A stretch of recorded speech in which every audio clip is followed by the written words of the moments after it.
that. So we are finishing up the class tonight, and I just have a couple more images to share with you. So we're going to do that pretty quick here. Okay. The emergency has been attended to and everything is fine. All right, now this is the next one I want to show you from this previous class. This one breaks some of those rules, not rules, but some of the guidelines we were talking about a little bit. It appears to, but not really. Um, I don't see any of that, the flat surface of the original block. They were able to get rid of that. What I do see is a very cool organic form through here. This almost looks like underwater coral kind of things right here with all these little holes. We have this big hole right here. This seems to flow very smoothly. You have this fleshy area going through here, looping it back up again. And there's a little bit of an orientation where this portion seems to almost move towards the viewer. And we've got a slit going up here that's really interesting. We've got some fun things going on. What I would recommend on this is maybe a little bit more sanding along the outside edges of these pits that are here. Definitely sanding in here, trying to get so that we don't see the tool marks, because that is going to be problematic with the paper mache. And we do need to smooth a lot of these areas out from these original tool marks, these original scraping marks. And I hope you guys are seeing that now. Like this area right around here is looking pretty decent. But this area, we can very much see that on the left hand towards the bottom, we can definitely see the vertical tool marks there. Those need to be sanded. The area around the bottom part where the holes are, the surface needs to be sanded as well. So I think this is a really fantastic example because they've done a lot of interesting things with the ideas of what is the organic shape? What do the organic shapes um, do? And I think that's very cool. Now this next one is a little bit different because it feels more. It is like the person is just getting started, and I think that this photo came because they were trying to turn something in really quick. Because when they submitted more photos later, they did smooth a lot of this out. So I'm going to share this with you really quick here.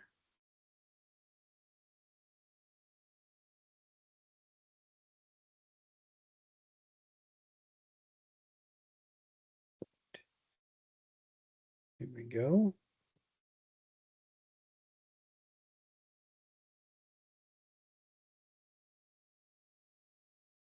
There. Oh, here we go. This is it. All right. And looking at this, I think you'll know exactly what I'm talking about. Like we have this really fantastic silhouette, but like with a couple of the other ones that we've seen, it looks like they only carved with one orientation. And we don't want to do that. We want to move the block around and carve things on all six sides so we don't have any of those original flat surfaces of the block. And but it looks like they have some drawing lines here and here, and that's why my thought was that this may be as they are starting and they wanted to get it photographed and sent in. Um, but to really succeed with this one, what needs to happen is like this area needs to be sanded down and smoothed out so that it flows smoothly from the inside of this to the outside.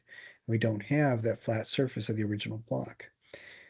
Doing that all around, I like how the holes are. I like these grooves. I like these areas like that. But up here, it might be interesting to shave a lot more of some of these off so that the front surface is disappears entirely and the front edges of these recedes quite a bit. And that would give us a lot more dimensionality. And from the back, you do almost the opposite. So maybe, for example, on this one, you see where my mouse is, you cut off that half an inch right there on this one and the one on the right. And on the back of this one, cut off a half an inch. So that when you sand it all smooth, it looks like these two are are flopping towards the back, and this one is flopping towards the front. The top one is flopping towards the front.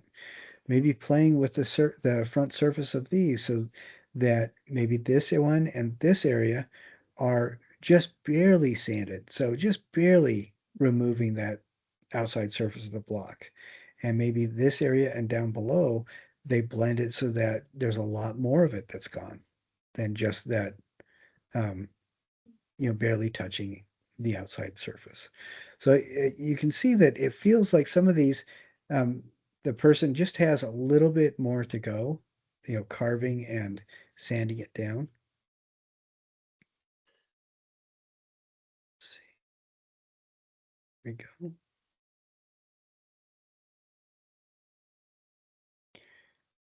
And you can tell that for the most part, people did a really good job photographing in their home studios, which is great.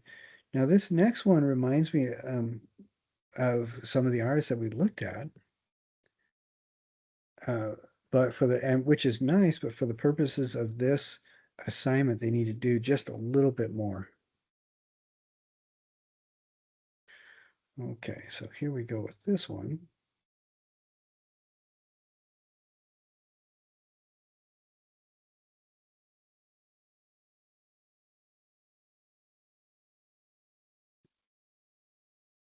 All right, and I think you can see exactly what I'm talking about. The outside edge is very organic. The silhouette is beautifully organic. I think that that turns out really nice. But what we need to look at is, as I going up here a little bit more, you can totally see that flat surface of the original block. What we want is to round these out so that they feel a lot more round and they don't have that flat surface on the leading edge. So primarily the silhouette has been paid attention to. And they've done some really nice deep carving here. But this is where you go in with the sandpaper and round this out so it almost feels like an egg or it almost feels like a ball. And that's going to solve a lot of that problem. With this, maybe maybe this needs to be rounded quite a bit more so that it feels a lot skinnier. And then that would give you room to round this out so it feels a little bit more fleshy and pillowy. Same with this. Maybe there should be another groove right in here so that this feels almost sinuous as it's moving. This one right here, we can extend that interior groove up and sand it, smooth these parts down so this feels like it's receding and then this area feels more like a pillow. Those are the kinds of things that need to be addressed. The outside edge feels pretty smooth, but again, with that flat surface, that reads very much as from the original um, the original foam block, and we don't want that at all.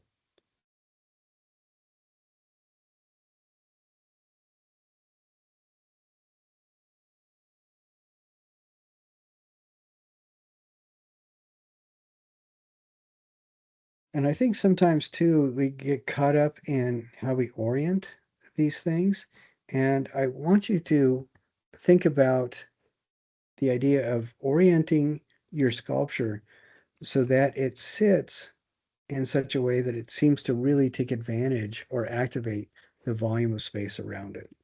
And this next one, I think, is a good example of where the person does a better job or should do a better job of orienting. Let's see. Here we go. Now, looking at this, I love the shape. I think it's really fun looking, but it's too flat right here on the surface. This is laying on its side.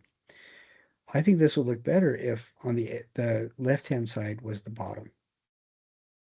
So this person definitely needs to sand these a lot more so that they feel like areas of a seashell, for example, things like that. Sanding it down so that it feels almost like the orientation is shifting so it isn't completely flat. Because this very much still feels like it is that from that original block. But some of that is going to dissipate when it's set on one edge. That would really help to activate that. But also doing things where they're sanding down portions of this where from one side it's sanded back an inch, and the other side it's left almost where it is. And then that side, another portion is sanded back half an inch or an inch, and the front side is left almost where it is. That'll make it feel like these different organic sections are on different orientations. They're rotating a little bit differently. And that is definitely something to be considering as you're working on this. And last semester, one of the students, they were really concerned about how this was going to turn out. And so they started sending me pictures. Um, they carved it out. They asked, well, what should I do for this? And we talked about that. And they came back and they fixed that part. And they said, what should I do here? And we talked about that. And they went back and worked on that part. Um, and I'm more than happy to do that with you. Going back and forth like that. I think that can turn out really. Um, that can help a lot with getting these made. Okay, and here's the last one.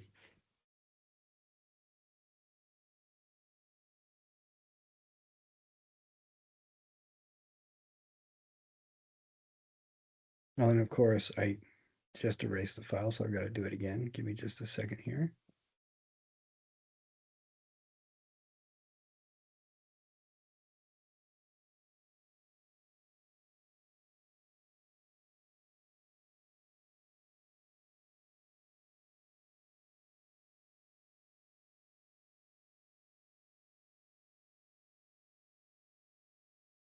Okay, here we go. This is great.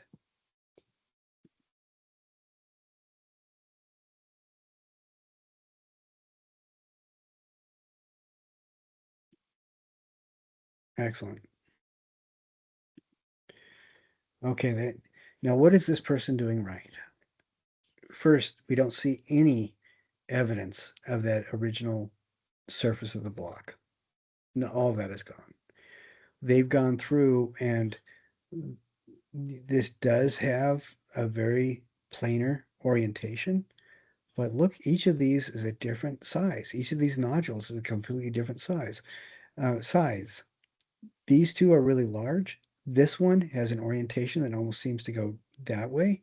These two have orientations that seem to go this way. These are a little bit smaller. They have a central spine, but all of them are nodules growing off of that spine in slightly different orientations. They did a really good job of sanding this. There are some tool marks right up through here and here, so just a little bit more touch-up sanding and right through here. But for the most part, this is really well done. And this would also, when they display this, it should be displayed, I think, either with this part towards us to the bottom right as the bottom, or if we look up towards the top of the left-hand corner of the frame, maybe that should be the bottom. Both of those would make it very cool and engaging. And I'm talking about this kind of thing, this should be the bottom, that should be the bottom. You can use skewers and stick into the foam where the bottom is supposed to touch the table or whatever, and you can attach that to a display block. And if you do a block out of, cut several squares of cardboard and stack them on top of each other, put the skewer through the cardboard, that can look good as long as you wrap the cardboard in something like uh, maybe a cloth that you spray paint or something like that, so that it feels like a solid block that doesn't detract from the object you carved. But I think this is a really good example of that kind of thing that we're looking for. So I'm going to stop sharing now. I hope that going through each of these from a previous class and seeing how the student did or solved these kinds of issues and talking about what things can be improved and what things are really good. I hope you have a lot better understanding of what we are trying to build with this assignment. The organic biomorphic structure. Uh, this it's supposed to be abstract. It's not supposed to look like a dog or an ear or anything like that. But if there are elements that you like about things, by all means take them and combine them and put them together. Organic means it doesn't look like it was machine made. We need to remove all evidence of that exterior surface of the original block. We need to work on carving and smoothing so that we have a really good base for the paper mache that comes later. And we need to pay attention to things like orientation. How is this going to look? Is it interesting on all sides? Those kinds of things. Well, so Sunday, I'm hoping you guys will get, several people will get stuff turned in so we can talk about them on next Wednesday and look at them. I'm impressed with a lot of the stuff that you guys are doing. I'm sorry that I had that emergency. I wanted to share somebody's PowerPoint that they had done, and we will look at that next week as well. So somebody has turned in their one of the PowerPoints on their artist. I'm sorry, somebody has turned in one of the PowerPoints, and it is a PowerPoint on their artist. You only have to do one if you're doing the artist research. So I hope you guys have a wonderful weekend, and we will meet again and talk through this again next Wednesday. So thank you very much for joining me. And remember, watch both videos, 1 and 2, and I will see everybody next Wednesday.